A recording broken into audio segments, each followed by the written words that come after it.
अकीदत इस्लाम चैनल के मुअज़्ज़िज़ सुनने वालों, अस्सलामु अलैकुम वरहमतुल्लाहि वबरकातुहू। नाज़रीन इकराम, हमारी आज की वीडियो का मौजू है तनूर के पानी ने दुनिया गरक कर दी। नाज़रीन इकराम, जदीद मुहक्किकीन और साइंसदान बिलखसूस मगरबी मुफक्किरीन एक अरसे तक तूफ़ान नूह के मुनकर रहे, लेकिन 19वीं और 20वीं सदी ईस्वी में होने वाले तहकीक और बाज़ दरियाफ्तों के नतीजे में वो यकीन की इस मंजिल पर पहुंच गए कि हज़ारों साल कबल एक ऐसा तूफ़ान आया था जिसने रूए ज़मीन की हर शय गरक कर दी थी। जब कई सालों बाद पानी खुश्क हुआ तो समंदरों और खुश्की ने नई शक्ल इख्तियार की और इंसान ने एक बार फिर जिंदगी का आगाज किया। नाज़रीन इकराम, कुरान और तौरात के ये मुनकर अब तक ना सिर्फ इस मौजू पर दर्जनों तहकीकी किताबें और सैकड़ों मकाले तहरीर कर चुके हैं, बल्कि तूफ़ान नूह के असबाब, इसके हक़ाइक़ व वाक़ियात, ज़मीन और कायनात पर इसके असरात और तूफ़ान के बाद इंसानी ज़िंदगी के इर्तिका के हवाले से मुसलसल तहकीक व जुस्तजू में मसरूफ़ हैं। नाज़रीन इकराम, 19वीं सदी में अरारात यानी कोई जूदी दरियाफ्त हुआ। फिर नूह की कश्ती का सुराग मिला, जबकि 12 सितंबर 2001 को माहिरीने आसारे कदीमा ने बहीरा अस्वद की तह में सतह समंदर से 300 फुट नीचे इंसानी हाथों के बने हुए एक ढांचे के कुछ हिस्से दरियाफ्त कर लिए, जिससे इनके इन नज़रियात को तक़वीत मिली कि कमोपेश 7,500 कबले मसीह में एक ऐसा तूफ़ान आया था जिसका हुजम और तबाहकारियाँ अगले इंसानी से बईद थीं। इस ढांचे के साथ लकड़ी के कुछ तख्ते, शहतीर, दरख्तों की शाखें और लकड़ी के ऐसे टुकड़े भी मिले जिन्हें बहीरा अस्वद की 7,000 फुट 18 गहराई में होने के बावजूद समंदरों की तश्कील से अब तक कीड़े मकोड़े या पानी के नमकियात ने कोई नुकसान नहीं पहुंचाया। नाज़रीन इकराम, मुहक्किकीन ने बहीरा अस्वद से होने वाली इस दरियाफ्त को कदीम तरीन जहाज़ों की गरकाबी और एक नाकाबिले यकीन हद तक अजीम तूफ़ान के पस मंज़र में देखा है। 2000 में इसी टीम ने मौजूदा साहिल समंदर से 550 फुट नीचे एक और साहिल दरियाफ्त किया था, जो इस अमर की इब्तिदाई शहादत थी कि हज़ारों साल पहले इस इलाके में कोई बड़ा तूफ़ान आया था। 12 सितंबर 2001 की दरियाफ्त से चंद रोज़ पहले बिलियर्ड्स की टीम तुर्की के साहिली शहर सिनूब से 12 मील मशरिक में मसनूई आलात के ज़रिए समंदर की तह का जायज़ा ले रही थी। जब इसने एक रिबोट को तह में उतारा तो इंसानी हाथों के बने हुए जो भी ढांचे के मंजर आम पर आने ने गोया तहकीक का रुख ही बदल कर रख दिया। नाज़रीन इकराम, 311 फुट की गहराई पर रिबोट ने 39 फुट लंबी और 13 फुट चौड़ी एक मुस्ततील इमारत की निशानदेही की, जो एक अच्छे खासे बाड़े के बराबर थी। इसके साथ ही दरख्तों की शाखों, लकड़ी के टुकड़ों, तीरा शुदा पत्थरों और दीगर अशिया ने ये साबित कर दिया कि इस जोबी ढांचे में कभी इंसान रहा करता था।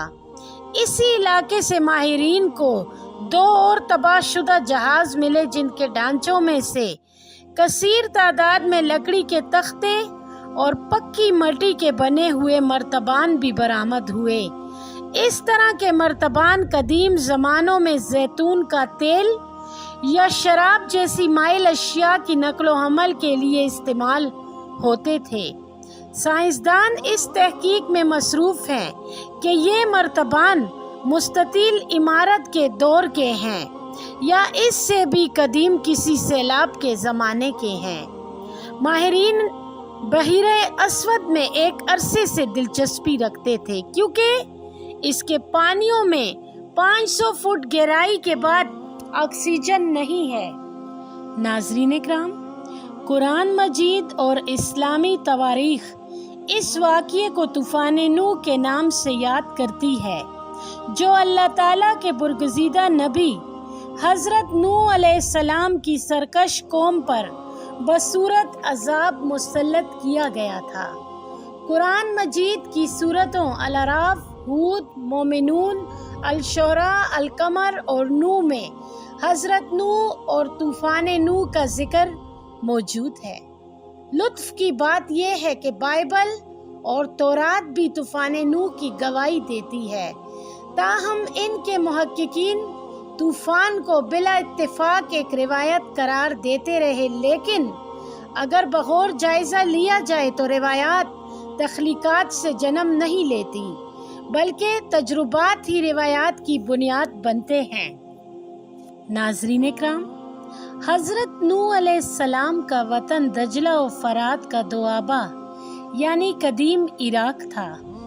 हज़रत आदम अलैहिस्सलाम के बाद इनकी औलाद में बुत परस्ती शुरू हो गई थी और रिवायत है कि सबसे पहला बुत हज़रत शीज़ अलैहिस्सलाम का बनाया गया और इसकी परस्ती शुरू की गई।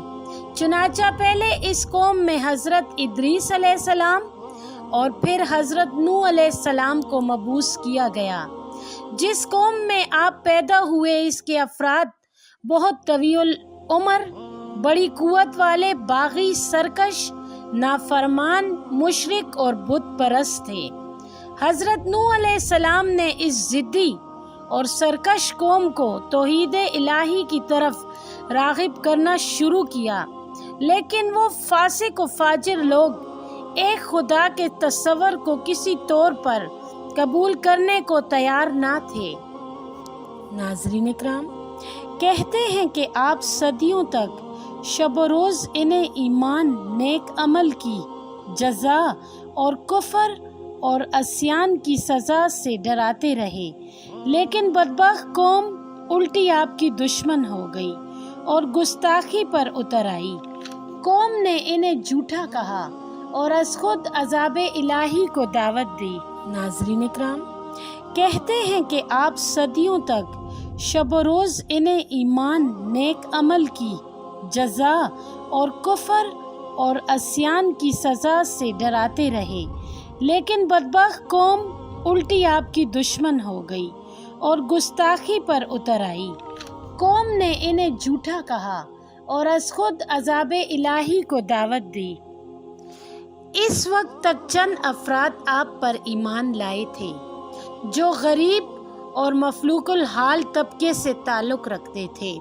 इसलिए कौम के लोग हज़रत नूह और इनके पैरोकारों का मजाक उड़ाते। जब तक हज़रत नूह को ये तवक्को रही कि मज़ीद कुछ लोग ईमान ले आएंगे, आपने अपनी तबलीगी कोशिशें जारी रखी, लेकिन फिर एक रोज़ वही इलाही के ज़रिए आपको मुतल्ले कर दिया गया कि अब बाकी लोगों में से कोई ईमान नहीं लाएगा। चुनाचा इनके अंजाम से मुतल्ले होने के बाद आपने बारगाए अज़ीदी में बद्दुआ की कि रूए ज़मीन पर किसी काफिर को ज़िंदा ना छोड़, इसलिए अगर ये ज़िंदा रह गए तो आइंदा नस्लों को भी गुमराह कर देंगे। नाज़रीन इकराम, कुरान मजीद ने इस तूफ़ान में हज़रत नूह अलैहिस्सलाम के एक नाफरमान बेटे की गरकाबी का जिक्र भी किया है। मुफस्सरीन ने इसका नाम याम बताया है। अलबत्ता तौरात इस इबरतनाक और सबक आमोज़ वाक़ये के बारे में बिल्कुल खामोश है। याम नाफरमान और गुमराह था, काफरों की सोबत में रहता था, इसलिए इसने हज़रत नूह अलैहिस्सलाम के साथ कश्ती में सवार होने से इनकार कर दिया। जब तूफ़ान बढ़ने लगा तो हज़रत नूह अलैहिस्सलाम ने इसे आवाज़ दी, लेकिन वो ना माना और बोला कि मैं किसी पहाड़ पर चढ़कर पनाह लूँगा। حضرت نوح علیہ السلام نے جواب دیا کہ یہ عذاب الہی ہے اور اس سے سوائے اللہ تعالیٰ کے اور کوئی نہیں بچا سکتا۔ اسی وقت ایک لہر آئی اور وہ غرق ہو گیا۔ باپ نے اللہ تعالیٰ کے حضور فریاد کی کہ رب العزت تو نے میرے گھر والوں کو بچانے کا وعدہ کیا تھا اور میرا بیٹا میرے گھر والوں میں سے تھا۔ ارشاد ہوا کہ وہ نافرمان تھا، اس لیے تمہارے گھر والوں میں وہ شامل نہیں تھا۔ ہم سے ایسی بات کا سوال مت کرو جس کا تمہیں علم نہیں۔ آپ نے فوراً استغفار کیا۔ ناظرین اکرام، بالآخر جب تمام کافر اور نافرمان غرق ہو گئے تو 150 دن بعد طوفان تھما اور 7ویں مہینے کی 17 تاریخ کو حضرت نوح علیہ السلام کی کشتی کوہ ارارات کی چوٹی جودی یعنی موجودہ ترکی پر ٹھہر گئی۔ یہ بھی اللہ تعالیٰ کی قدرت ہے کہ کوہ ارارات کی یہ چوٹی مستقل برف سے ڈھکی رہتی ہے۔ یہ بھی در حقیقت ان نشانیوں کو محفوظ کرنے کا ایک ذریعہ ہے جو قرآن مجید میں انسان کو اس کے گزرے ہوئے دنوں اور واقعات کی بابت بتا گئی ہے۔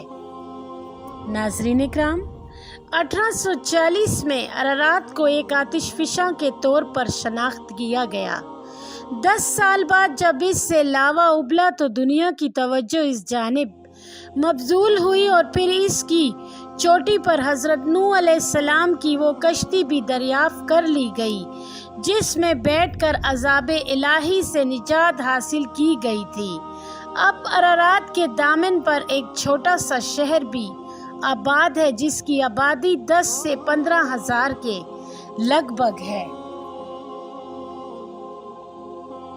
ناظرین اکرام، کشتی ٹھہرنے کے 40 روز بعد حضرت نوح علیہ السلام نے کشتی کی کھڑکی کھولی اور ایک کوے اور کبوتری بعض روایات میں فاختہ کو اڑا دیا۔ دونوں واپس آ گئے کیونکہ ابھی پانی نہیں اترا تھا اور انہیں کہیں پاؤں رکھنے کو خشکی نہ مل سکی تھی۔